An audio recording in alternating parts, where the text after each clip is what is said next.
अगर मैं कहूँ कि एक नंबर सिर्फ आपको बता सकती है कि कोई स्टॉक महंगा है या सस्ता, तो क्या आप बिलीव करोगे? नहीं बिलीव कर रहे हो ना, ये सच है। ये नंबर होता है पी रेशियो। पर सिर्फ पी रेशियो पे डिपेंड करना गलत बात है, आपको और भी चीजें कंपनी का देखना पड़ता है।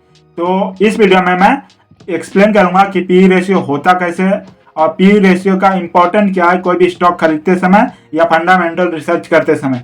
तो वीडियो को लास्ट तक जरूर देखना। मेरा नाम है राम और वीडियो को शुरू करते हैं। देखो, पी रेशियो का फुल फॉर्म क्या होता है? Price to earning ratio. देखो आपके स्क्रीन पे एक फॉर्मूला आ रहा होगा, P ratio equal to share price divide by EPS.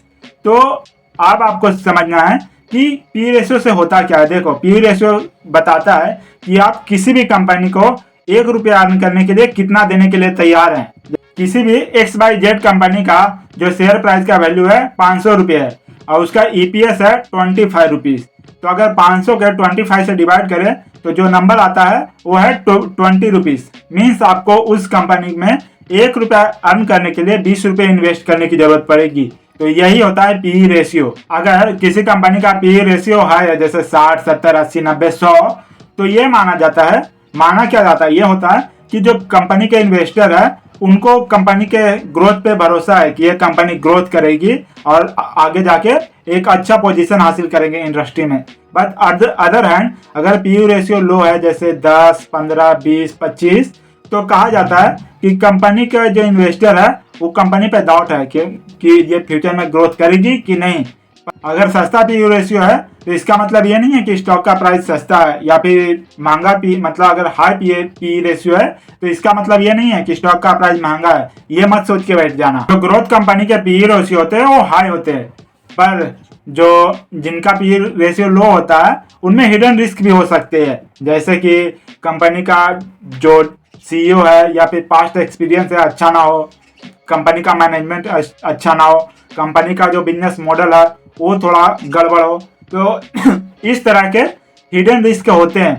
पर सिर्फ पी रेशियो देख के खरीदना गलत है, क्योंकि कंपनी का आपको बाकी रिकॉर्ड भी चेक करना पड़ेगा कि पास्ट में कंपनी कैसा परफॉर्म कर रही थी, क्या स्टेबल इनकम दे रही थी, ये मैनेजमेंट कैसा है, और भी चीज़ें जो आपको अलग से एनालाइज करना पड़ेगा। पी रेशियो पे डिपेंड नहीं होता। पी रेशियो एक पजल का एक छोटा बड़ा हिस्सा है जो हेल्प करेगी कंपनी के फंडामेंटल को अंडरस्टैंड करने में। का पी रेशियो यूजफुल होता है जब सेम सेक्टर के आप कंपनी का एनालिसिस कर रहे हो, तो पी रेशियो सही होता है। उस समय आपको पी रेशियो से कुछ इंफॉर्मेशन मिल सकती है।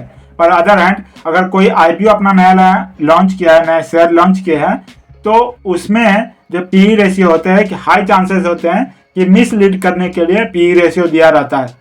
तो नए जो आईपीओ वाले जो पी रेशियो होते हैं उन पे ट्रस्ट करना बहुत ज़्यादा मुश्किल होता है, उनसे बच के रहना, उनके और भी ज़्यादा चीज़ें एनालिसिस करने की कोशिश करना। देखो, पी रेशियो एक अच्छा टूल है किसी भी चीज़ का फंडामेंटल एनालिसिस करने के लिए।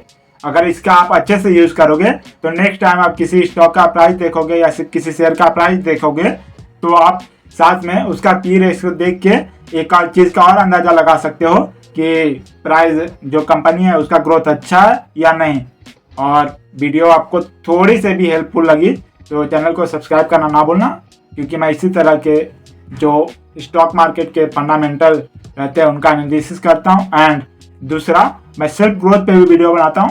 तो वीडियो को लाइक करना और चैनल को सब्सक्राइब करना ना भूलना और मजे करो।